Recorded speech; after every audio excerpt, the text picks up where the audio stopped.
اعوذ باللہ من الشیطان الرجیم بسم اللہ الرحمن الرحیم الحمد للہ الذی ہدانا لہذا وما کننا لنہتدی لولا ان ہدانا اللہ۔ تمام تعریف اس اللہ کے لیے جس نے ہمیں ہدایت بخشی اور ہم کبھی ہدایت کو نہ پہنچ سکتے تھے اگر وہ ہماری رہنمائی نہ فرماتا۔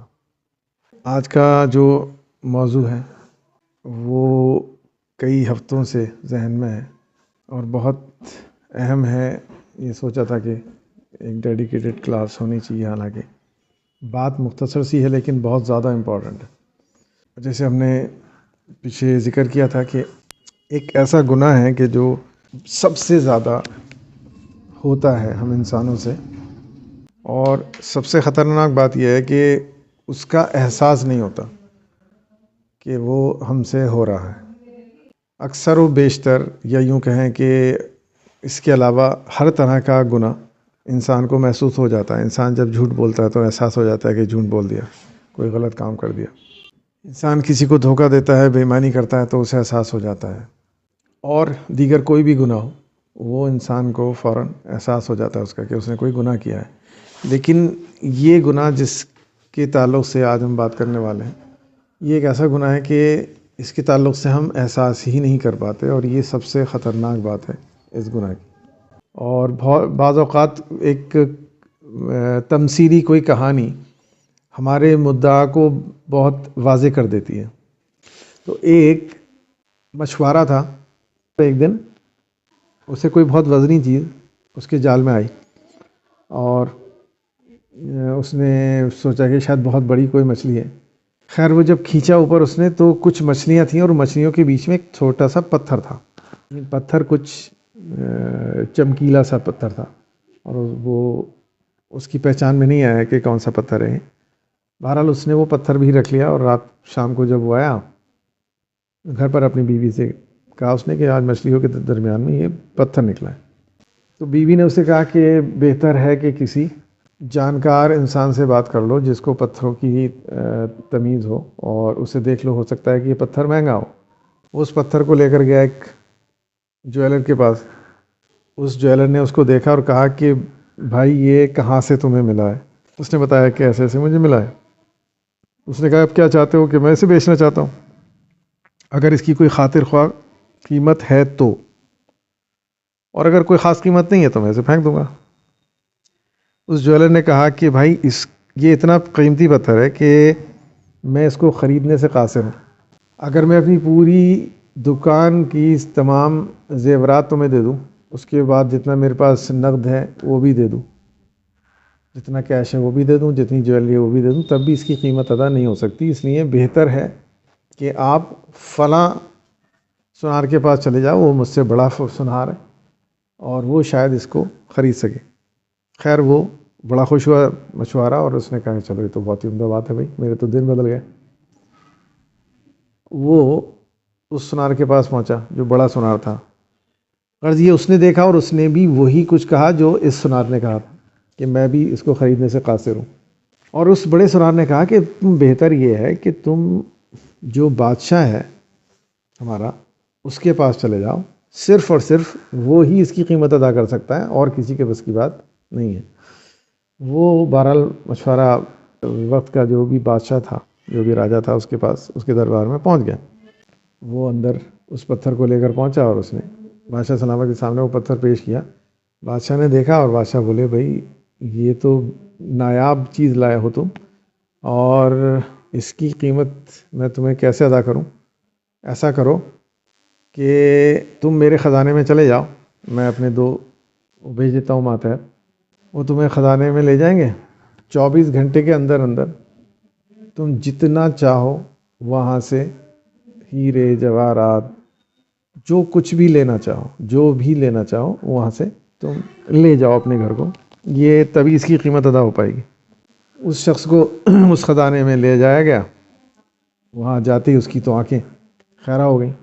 سونے کا پورے پیور گولڈ کا ایک بستر لگا ہوا ہے، اس پہ سونے کی کڑھائی سے جو چادر بنتی ہیں سونے کے تار سے وہ مزین ہے۔ چاروں طرف ڈھیر لگے ہوئے ہیں ہیروں کے اور بہت قیمتی قیمتی پتھروں کے، سونے کے، اس نے کہا کہ میں 24 گھنٹے میں تو بہت لے جاؤں گا، 24 گھنٹے میں میں لے جا کے اس کو رکھوں گا کہاں؟ تو ایسا کرتا ہوں تھوڑی دیر آرام کر لیتا ہوں، کیونکہ یہ once in a life time opportunity ہے۔ بادشاہ کے اس بستر پہ جو سونے کا بنا ہے، اتنا قیمتی بستر ہے، اس پہ سونا کس کو نصیب ہوگا پھر؟ یہ سامان تو میں لے ہی جاؤں گا، تھوڑی دیر میں اس پہ لیٹ لیتا ہوں۔ اور وہ اس کے اوپر لیٹ گیا، اور اس کے بعد میں اس کو اس قدر آرام دہ تھا وہ بستر کہ اس کو لیٹتے ہی نیند آ گئی۔ اس کو نگہبان اس نے جگایا اور جگا کر کہا کہ بھائی چلو اٹھو۔ تو وہ آنکھ ملتے ہوئے اٹھے، انہوں نے کہا ارے چلو اب میں شروع کرتا ہوں ڈھونا۔ تو وہ نگہبان تھا، اس نے کہا کہ نہیں بھائی، اب وقت تو ختم ہو گیا، 24 گھنٹے دیے تھے آپ کو، 24 گھنٹے سے آپ سو رہے ہو، آپ کچھ نہیں لے جا سکتے آپ یہاں سے، اب آپ سیدھے باہر نکلو۔ وہ حیران پریشان اور اپنی قسمت پہ پچھتاتا ہوا مایوس اس خزانے سے نکل آیا باہر، اور کچھ وہاں سے لا نہیں سکا۔ تو یہ ایک تمثیلی قصہ ہے جس سے ہم ایک تمثیل لیتے ہیں کہ یہ جو قیمتی پتھر ہے، آپ سبھی لوگ سمجھ ہی گئے ہوں گے، لیکن بچوں کو تھوڑی سی تفصیل سمجھانے کی ضرورت ہوتی ہے۔ تو گھر کے اگر بچے ہوں تو گھر میں بچوں کو آپ یہ قصہ سنائیں اور اس کا انطباق کر کے بتائیں کہ اس کا مطلب کیا ہے۔ بہرحال یہ قیمتی پتھر جس کا نام زندگی ہے، یہ ہمیں دیا گیا ہے، اور ہم سے کہہ دیا گیا ہے کہ اس کے بدلے جتنا لوٹ سکتے ہو، ایک معین ٹائم تک تمہارے پاس وقت ہے، لوٹ لو۔ اور ہم غفلت کے مارے اس کی قیمت، اس وقت کی قیمت نہیں سمجھ پاتے، اور ہم سوچتے ہیں کہ تھوڑا آرام بھی کر لیں، تھوڑا یہ بھی کر لیں، تھوڑا وہ بھی کر لیں، ٹائم بہت پڑا ہوا ہے، خزانہ اکٹھا کرنے کے لیے تو بہت ٹائم ہے۔ اور اسی طرح سے زندگی گزر جاتی ہے، اور جب موت کا فرشتہ آ کے کہتا ہے کہ چلو بھائی ٹائم پورا ہوا، تو اللہ نہ کرے کہ ہمارا جو حشر ہے وہ اس مچھوارے کی طرح نہ ہو کہ ہم سوچیں کہ ارے ابھی تو ہمیں اکٹھا کرنا تھا، ٹائم ختم بھی ہو گیا، پہلے پتہ ہوتا تو ہم بھر لیتے۔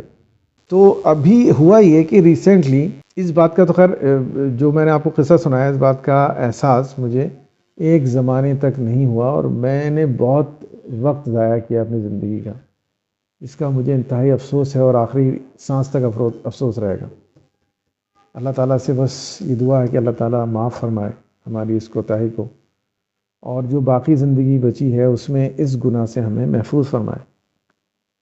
وہ گناہ یہ ہے کہ ہم بعض اوقات یہ سوچتے ہیں کہ ہم کوئی غلطی نہیں کر رہے ہیں، اور ہم بہت غور و فکر کر رہے ہیں، ہم صبح سے جھوٹ بھی نہیں بولا، ہم نے صبح سے بے ایمانی بھی نہیں کی، ہم نے صبح سے کسی کو برا بھلا بھی نہیں کہا، کسی کا دل بھی نہیں دکھایا، وغیرہ وغیرہ۔ لیکن ہم یہ احساس نہیں کر پاتے کہ ہم نے کتنا وقت ضائع کیا۔ وقت کو ضائع کرنا یہ ایک ایسا گناہ ہے جو ہم دن رات بے دریغ کرتے ہیں، بے حساب کرتے ہیں، کبھی اس کو احساس نہیں کر پاتے۔ ہم یوں ہی خالی بیٹھے رہتے ہیں، 1 گھنٹہ 2 گھنٹہ، کبھی ادھر ٹہل لیے کبھی ادھر ٹہل لیے، اور پھر اس پر ہمارا کہنا ہوتا ہے کہ یار ٹائم نہیں کٹ رہا۔ ہم میں سے بہت سے ایسے فریب خوردہ انسان ہیں جنہیں ایسا لگتا ہے کہ ٹائم کوئی کاٹنے کی چیز ہے، ٹائم نہیں کٹ رہا۔ یہ بہت افسوسناک بات ہے۔ ایک مومن اگر وہ زندگی کی پہچان رکھتا ہے، زندگی کا مطلب اس کے سمجھ میں آتا ہے، اس آزمائش کو وہ پوری طرح سمجھتا ہے کہ کیا ہے ہماری آزمائش، تو اس کو ڈرنا چاہیے اس بات سے کہ وقت کاٹنے جیسی چیز نہیں ہے، بلکہ یہ تو جتنا میسر ہو کم ہی کم ہے۔ قطعاً اگر ہم اپنی ذمہ داریوں کو سنجیدگی کے ساتھ سمجھنے کی کوشش کریں، اور یہ سمجھنے کی کوشش کریں کہ ہم اپنی زندگی میں کیا کیا کر سکتے ہیں، تو ہمیں احساس ہوگا اس بات کا کہ ہم کتنا وقت ضائع کر چکے ہیں، اور جتنا وقت ہمارے پاس میسر ہے وہ بہت کم ہے۔ جتنی رسپانسبلٹیز ہیں، جو کچھ ہم کر سکتے ہیں لائف میں، اگر وہ سب کرنے کی کوشش کریں تو اس 150-200 سال کی عمر بھی کم پڑ جائے گی، اتنا کچھ کرنے کو ہے۔ اس صورتحال کے اندر ہم یہ کہیں کہ ہمارا وقت نہیں کٹ رہا، یہ ایک فریب نہیں ہے تو کیا ہے؟ اس لیے حدیث مبارکہ میں آتا ہے، جیسے میں آپ کو حدیث کا مفہوم بتا رہا ہوں وہ لفظ و لفظ مجھے حدیث یہ یاد نہیں ہے، اور میں اکثر مفہوم ہی بتاتا ہوں. آپ جب کبھی میرے منہ سے حدیث سنیں تو آپ یہ سمجھیں کہ میں نے اس کو مفہوم لیا ہے. بہرحال وہ حدیث ضرور ہے جس کا مفہوم یہ ہے جو میں بیان کر رہا ہوں، اس میں پوری احتیاط کرتا ہوں الحمدللہ. تو مفہوم حدیث یہ ہے کہ جب انسان آخرت میں جائے گا اور اپنے اعمال کی تاثیر دیکھے گا کہ دنیا میں ایک چھوٹے سے عمل کا کیا آؤٹ پٹ ہے آخرت میں، تو رسول اللہ نے فرمایا صلی اللہ تعالیٰ علیہ وسلم کہ ہر انسان نیک اور بد اس بات کو سوچ کر پچھتائے گا کہ میں نے کیوں ایک لمحہ بھی ضائع کیا، کچھ اور کر لیتا. صحابہ کرام نے حیرت زدہ ہو کر پوچھا کہ بد کے بارے میں تو سمجھ میں آتا ہے کہ بد انسان جو ہے، جو برا انسان ہے، جس نے نیکیاں نہیں کی وہ پچھتائے گا، لیکن نیکوکار جو انسان ہے جس نے زندگی اس احتیاط کے ساتھ گزاری ہے کہ اس سے گناہ نہ ہو اور جو کام ہو وہ اللہ کو راضی کرنے والا ہونا چاہیے، ایسے انسان کو کیوں پچھتاوا ہوگا؟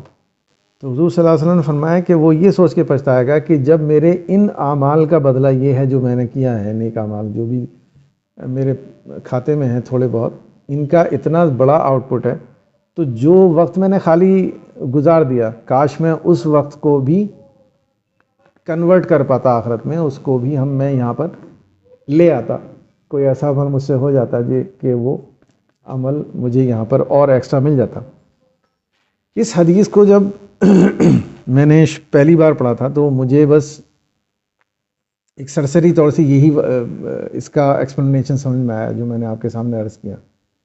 لیکن ابھی ریسنٹلی مجھے اس بات کا احساس ہوا جب میں ایک شخص کا پوڈ کاسٹ دیکھ رہا تھا، اور وہ شخص میری عمر سے کافی کم عمر کا انسان تھا.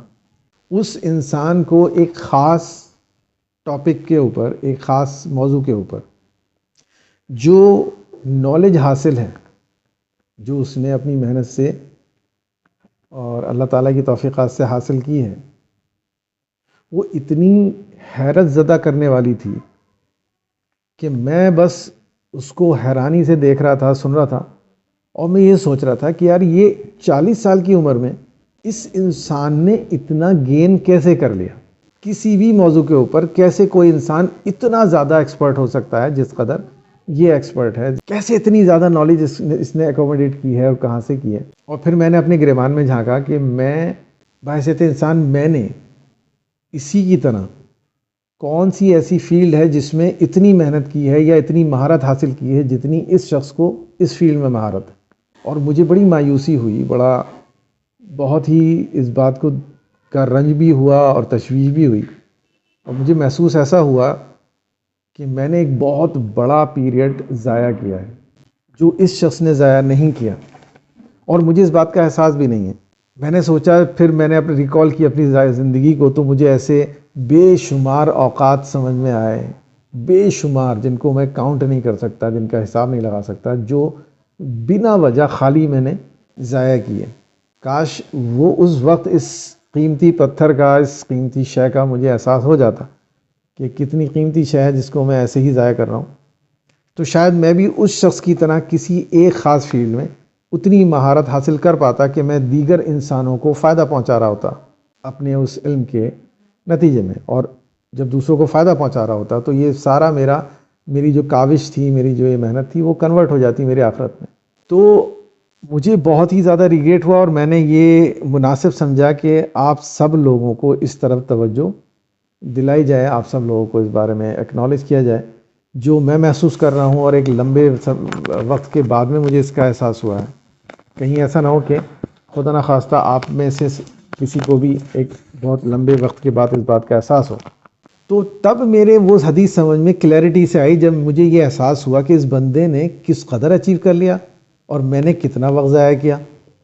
تب مجھے اس حدیث کا وہ مفہوم سمجھ میں آیا جو شاید اس کا اصل مفہوم ہے، کہ حضور نے فرمایا کہ ہر انسان پچھتائے گا، کیونکہ یہ اتنا کامن گناہ ہے کہ اگر ہم سروے کریں ایمانداری سے تو شاید یہ گناہ ایسا ہے کہ شاید ہی کوئی چیدہ 1,00,000 1 کروڑ انسانوں میں کوئی 1 2 4 انسان، 5 انسان، 10 انسان ایسے مل جائیں گے آپ کو جو اس گناہ میں ملوث نہیں ہوں گے، اور وہ اس کو نہیں کر رہے ہوں گے، وہ اپنی زندگی کے ایک ایک لمحے کو کیش کر رہے ہوں گے۔ اب اس کا مطلب یہ بھی نہیں ہے کہ انسان آرام نہ کرے، انسان کوئی ایسی بات نہ کرے جو اس کی دلجوئی والی ہو، کیونکہ وہ بھی ہمارے جسم کی ایک ضرورت ہے۔ ہم سب جانتے ہیں کہ ہم 24 گھنٹے اگر صرف اور صرف کام ہی کرتے رہیں کچھ نہ کچھ، تو ہمارا نروس بریک ڈاؤن ہو جائے گا اور ہم سروائیو نہیں کر پائیں گے۔ یہ ایک ہماری نیچرل نیڈ ہے۔ لیکن جب ہم اپنی زندگی کے اوقات کو پلان کریں، کم سے کم اتنا ضرور ذہن میں یاد رکھیں کہ ہمارا وقت لغویات میں ضائع نہیں ہونا چاہیے۔ یعنی اگر میں آرام کر رہا ہوں، لیٹا ہوں دوپہر میں، اس لیے کیونکہ میں نے صبح سے کافی محنت کی ہے اور میری باڈی کو اب آرام چاہیے، تو یہ وقت کا ضیاع نہیں ہے۔ میں ایک مقصد کے تحت اپنی باڈی کو ری انرجائز کرنے کے لیے آرام کر رہا ہوں۔ یہ ایک بامقصد آرام ہے۔ لیکن میں نے صبح سے کوئی کام نہیں کیا ہے خاطر خواہ، میں نے صرف 2-4 لوگوں سے باتیں کی ہیں اور کچھ کھایا پیا ہے، اور اب میں صرف اس لیے لیٹا ہوں کیونکہ میرے پاس کام کرنے کے لیے کچھ نہیں ہے۔ میں سوچتا ہوں چلو یار کچھ کام کرنے کے لیے تھوڑا لیٹ ہی لیا جائے۔ اب یہی لیٹنا وقت کا ضیاع ہو جائے گا۔ اگر شام میں بہت کام درکار ہے اور اس کام کو کرنے کے لیے مجھے اپنی انرجی کو اسٹور کرنا ہے، ری اسٹور کرنا ہے، اور اس مقصد کے تحت کہ مجھے 6-7 گھنٹے لگاتار کام کرنا ہے جس کے لیے بہت انرجی چاہیے، اس لیے میں تھوڑا سا اپنے باڈی کو ریلیکس کرتا ہوں اور اس کے بعد میں پھر اس کام پر لگ جاؤں گا۔ یہ وقت کا ضیاع نہیں ہے۔ یا کام بہت سخت تھا، 6-7-8-9-10 گھنٹے کا کام تھا، اس کے بعد اب میرا جی چاہتا ہے کہ کچھ ذہن ہلکا ہو، یہ فکر، یہ جو ہارڈ لیبر تھی یہ تھوڑی سی ہلکی ہو، اور کوئی کام ایسا کروں جس سے میرا ذہن ہلکا ہو جائے، میری تھکن اتر جائے۔ اور میں اپنے گھر والوں سے گفتگو کرتا ہوں بیٹھ کے کہ چلو تھوڑی دیر آپ لوگوں سے میں باتیں کروں گا، جس سے میرا ذہن بھی ہلکا ہو، اور بہرحال میرے گھر والوں کا میرے اوپر یہ حق بنتا بھی ہے کہ میں ان کو کچھ وقت دوں، ان سے کچھ گفتگو کروں، ان کے مسائل سمجھوں، ان کے احوال پوچھوں کہ کیسے کیسے چل رہا ہے، سب ٹھیک ٹھاک چل رہا ہے، نہیں چل رہا ہے، کوئی پرابلم تو نہیں ہے اپنی والدہ کے ساتھ، اپنے بچوں کے ساتھ، اپنی بیوی کے ساتھ۔ تو یہ مطلب نہیں ہے ضیاء کا، لیکن ضیاء کا مطلب یہ ہے کہ میں چھت پہ بیٹھا ہوں دھوپ میں، کوئی نہ تو مجھے تھکا نہیں ہے، نہ مجھے آگے کوئی کام ہی ہے، بس فار دا فن۔ یا 3 دوست بیٹھے ہوئے ہیں، یار فلاں جگہ کا تم نے وہ کھایا حلیم، بڑا مزے کا حلیم ہے، اب کھانے پہ گفتگو شروع ہو گئی۔ یہ ٹوٹل ویسٹیج آف ٹائم ہے، کیونکہ اسلام کے اندر کھانا موضوع گفتگو نہیں ہونا چاہیے۔ اس کی اتنی امپورٹنس نہیں ہے کہ یہ موضوع گفتگو بنے۔ ٹھیک ہے، زندہ رہنے کے لیے ایک ضرورت ہے، جب بھوک لگے گی تو کھا لیں گے، اگر مارکیٹ میں کہیں ہیں بھوک لگ گئی، وہاں کسی ڈھابے پہ کھا لیں گے، گھر پر ہیں بھوک لگ گئی، کھانا تیار ہے، کھا لیں گے۔ لیکن اس مشہور کھانے کو تناول کرنے کے لیے، ایکسپیرینس کرنے کے لیے میں گھر سے 10 کلومیٹر دور جانے کا پلان بناؤں دوستوں کے ساتھ، یہ فلاں جگہ کا چکن بہت اچھا ہے، فلاں جگہ کا کھچڑا بہت اچھا ہے اور بریانی بہت اچھی ہے، چلو بھائی چلتے ہیں، اور 10 کلومیٹر ہم جا رہے ہیں، اس میں ٹائم جانے کا آنے کا سب ملا کر 4-5 گھنٹے سیدھا ختم ہو جاتے ہیں۔ یہ ہے وہ چیز جس کو اسلام قطعاً پسند نہیں کرتا۔ کھانے کی اتنی حیثیت نہیں ہے کہ اس کے لیے ہم کہیں پر سفر کریں، اور ہم سب لوگ کہیں نہ کہیں اس کے شکار یا تو ہو چکے ہیں یا ابھی بھی ہو رہے ہیں۔ تو اس سے بہت زیادہ چوکنا ہونے والی بات ہے۔ شیاطین ایسے فریبوں کو بہت پسند کرتا ہے جس کو انسان احساس نہ کر پائے۔ اس کا فیوریٹ کام ہے ایسے کاموں میں ہمیں ملوث کر دینا جس کو ہم احساس بھی نہ کر پائیں مرنے سے پہلے۔ مرنے کے بعد جب ہماری اکاؤنٹیبلٹی ہو، طے ہو، تب ہمیں پتہ چلے کہ ہم وہ وقت وہ کام شیطان نے ہم سے کروایا تھا اور اس کا کرنے کا کوئی جواز نہیں تھا۔ بہرحال آپ کہیں پر ہیں اور گھر سے دور ہیں، آپ کسی کام سے گئے ہیں، اس کام کو کرتے کرتے آپ کو بھوک لگ گئی۔ اب ظاہر ہے کہ یہ پریکٹیکل نہیں ہے کہ آپ گھر واپس آئیں اور گھر آ کے کھانا کھائیں پھر واپس جائیں اس کام کو کرنے کے لیے، یہ ایک الگ سچویشن ہے۔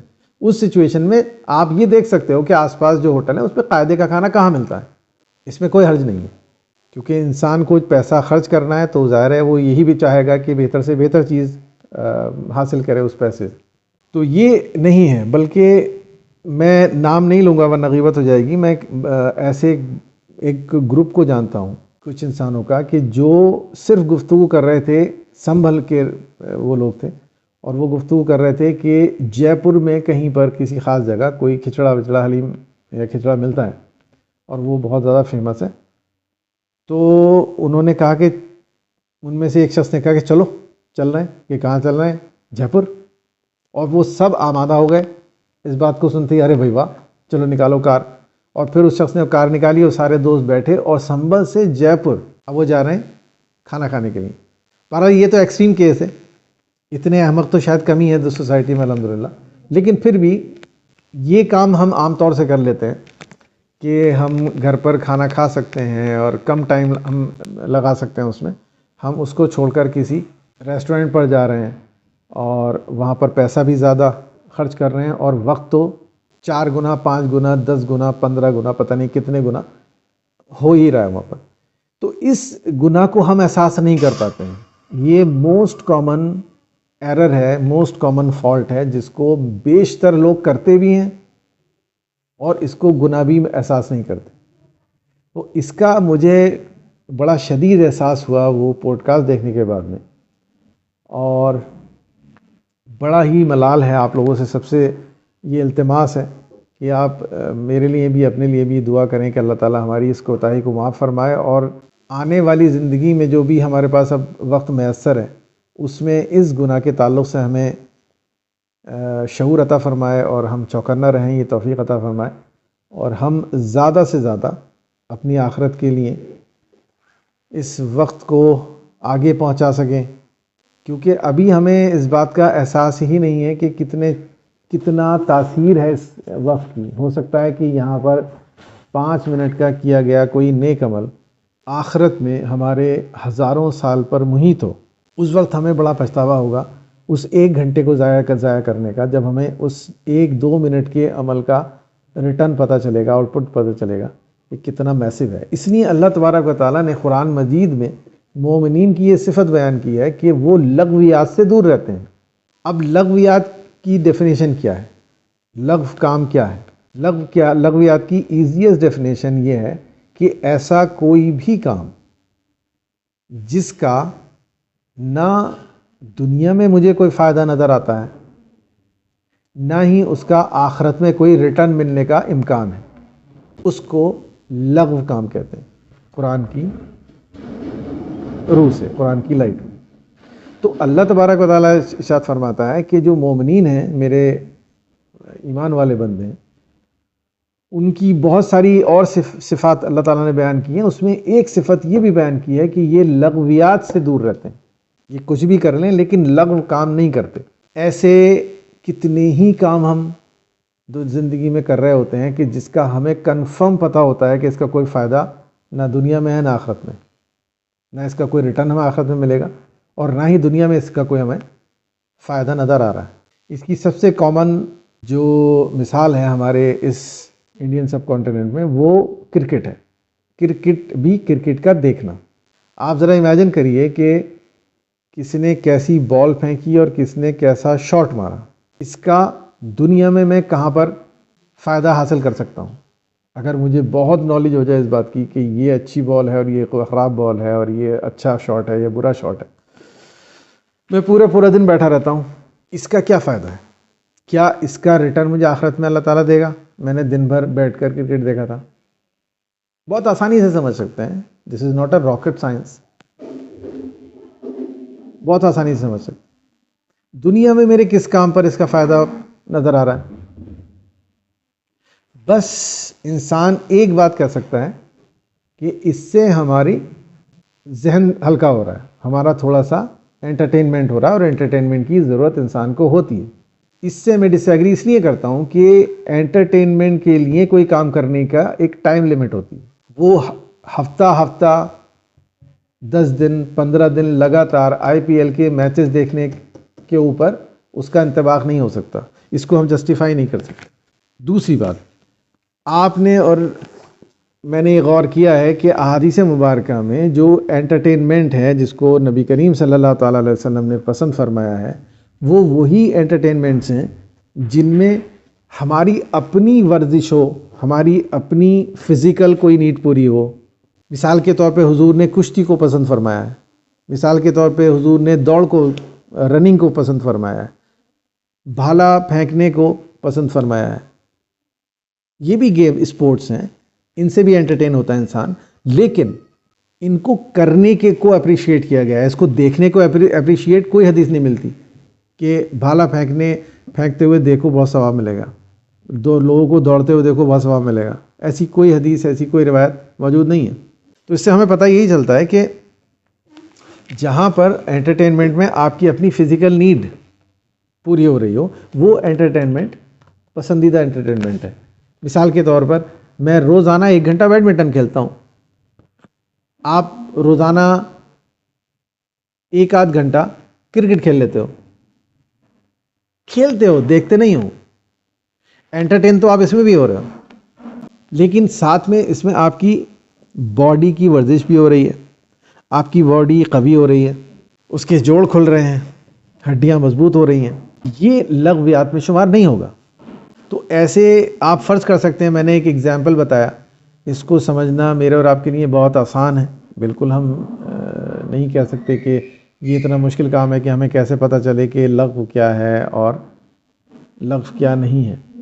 اس کی ایک بہت ہی بہترین مثال ایک بزرگ نے دی جو بہت متقی و پرہیزگار ایک شخص تھا۔ ان سے جب پوچھا گیا کہ ہمیں کیسے پتہ چلے کہ لغو کام کیا ہے اور کیا نہیں ہے، انہوں نے کہا بہت ہی سمپل ہے، بہت سمپل ہے۔ جب بھی کسی کام کے بارے میں سوچو اور یہ کنفرم کرنے کی کوشش کرو، یہ پتہ کرنے کی کوشش کرو کہ لغو ہے نہیں ہے، بس ایک بات احساس کر لو، تصور میں لے آؤ حضور صلی اللہ تعالیٰ علیہ وسلم تمہیں دیکھ رہے ہیں اپنے امتی کی نظر سے دور کھڑے ہوئے، اور تم یہ کام کر رہے ہو جس کے بارے میں پوچھنا چاہ رہے ہو کہ لغو ہے نہیں ہے۔ حضور تمہیں دیکھ رہے ہو اور تم یہ کام کر رہے ہو، تمہیں شرم آئے گی، تم اس کام سے رکو گے، ہچکچاؤ گے، یہ لغو ہے۔ حضور آپ کو دیکھ رہے ہیں اور آپ تصور کرتے ہیں کہ اگر حضور صلی اللہ تعالیٰ علیہ وسلم لائیو آ جائیں، سامنے آ جائیں اور میں یہ کام کر رہا ہوں تو مجھے کوئی شرمندگی نہیں ہوگی، بلکہ مجھے خوشی ہوگی میں یہ کام کر رہا ہوں، یہ کام لغو نہیں ہے۔ تو یہ مجھے بہت ہی خوبصورت مثال لگی، اور اس کو ہم ایک ٹول کی طرح استعمال کر سکتے ہیں۔ اکثر میرے دوست یہ شکایت کرتے ہیں کہ یار تم ٹائم نہیں دیتے، جب بھی تم سے بات کرو تم بزی ہو، کبھی تم یہ بولتے نہیں میں فری ہوں۔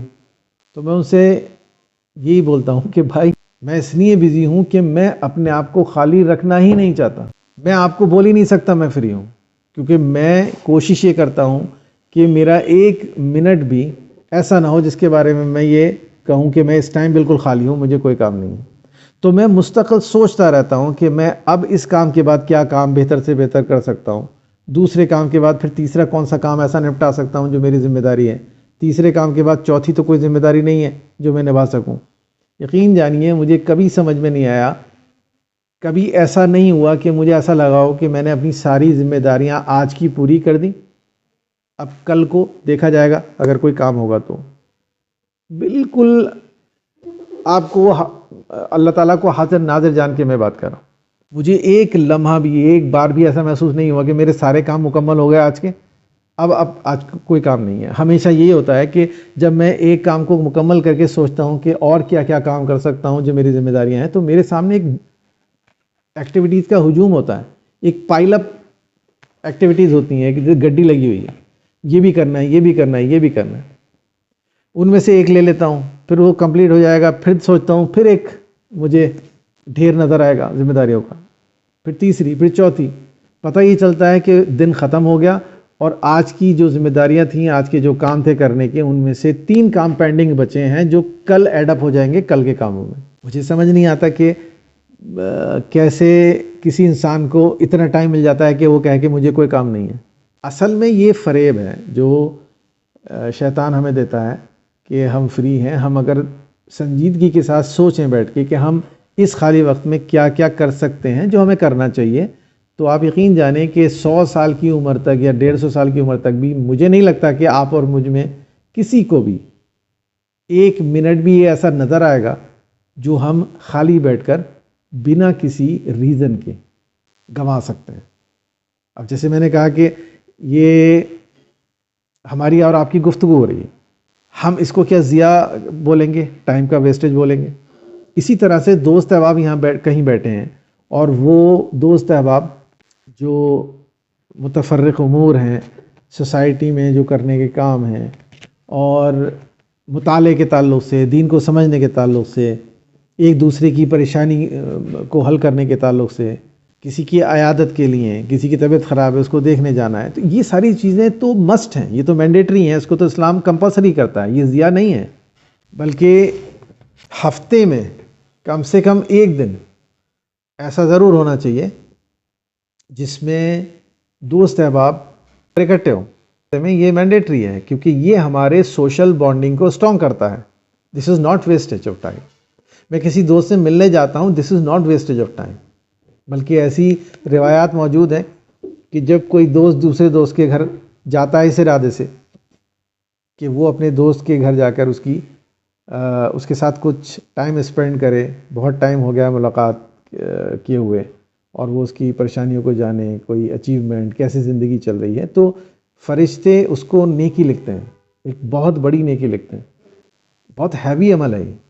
تو میری بات سے کسی کو مس انڈرسٹینڈنگ نہ ہو جائے، یہ میں وعدے کرنا چاہ رہا ہوں۔ بس ایک ہی بات ہے کہ لغو کام ہماری زندگی میں نہیں ہونے چاہیے۔ ہمیں اپنے لیے اور اپنے گھر والوں کے لیے، اپنے دوست احباب کے لیے، تمام مومنین کے لیے دعا کرنی چاہیے کہ ہم اللہ تبارک و تعالیٰ کے حضور جب جائیں تو ہمارے ایک نامہ اعمال میں لغو کام نہ ہو یا کم سے کم ہو، اور جو ہم آج تک ہم نے لغو کام کیے ہیں اپنی زندگی میں، اللہ تبارک و تعالیٰ ان کو معاف فرمائے، ان سے درگزر فرمائے اور پردہ فرمائے آخرت میں، تاکہ ہم وہاں شرمسار نہ ہوں۔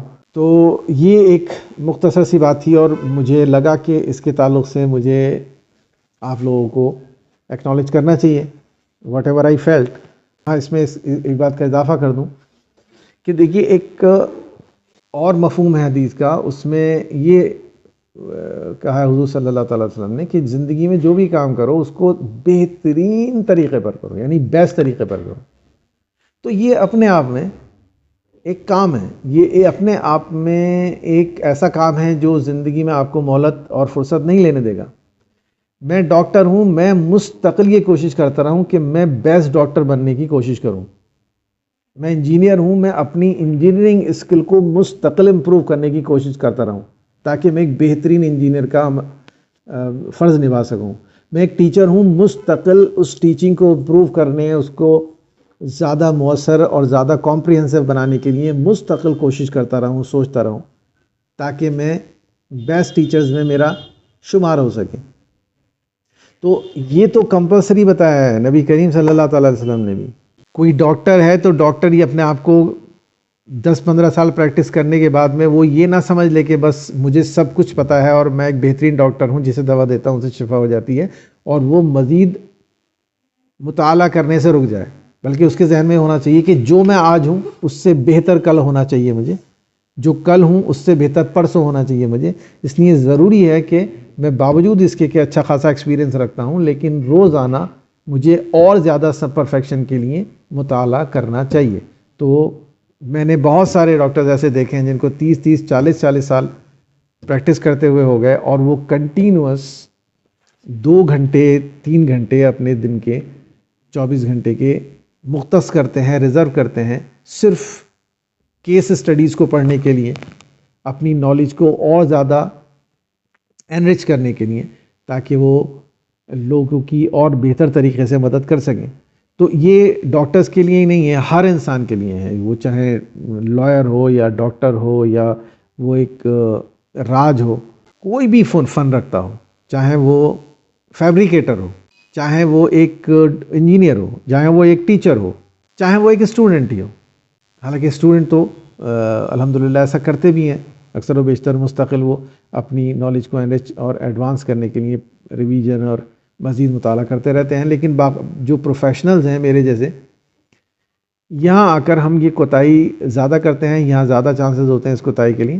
تو کہنے کا مقصد یہی ہے کہ اگر ہم اپنی ذمہ داری کو قرآن کی اینک سے دیکھیں، قرآن کے زاویے سے دیکھیں، احادیث کے زاویے سے دیکھیں، اللہ اور رسول کے زاویے سے دیکھیں، تو زندگی میں ایک لمحہ بھی ضائع کرنے کی گنجائش نہیں ہے.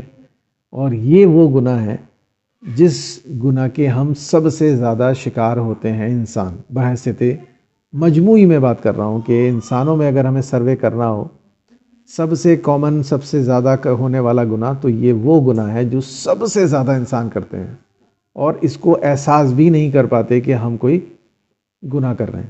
اللہ تعالیٰ ہم سب کو اس کے تعلق سے چوکنا رہنے کی توفیق عطا فرمائے، اور ہمیں یہ توفیق عطا فرمائے کہ ہم اس وقت کو زیادہ سے زیادہ بہتر طریقے پر استعمال کر سکیں، تاکہ آخرت کے لیے زیادہ سے زیادہ اس کو منتقل کر سکیں، کنورٹ کر سکیں.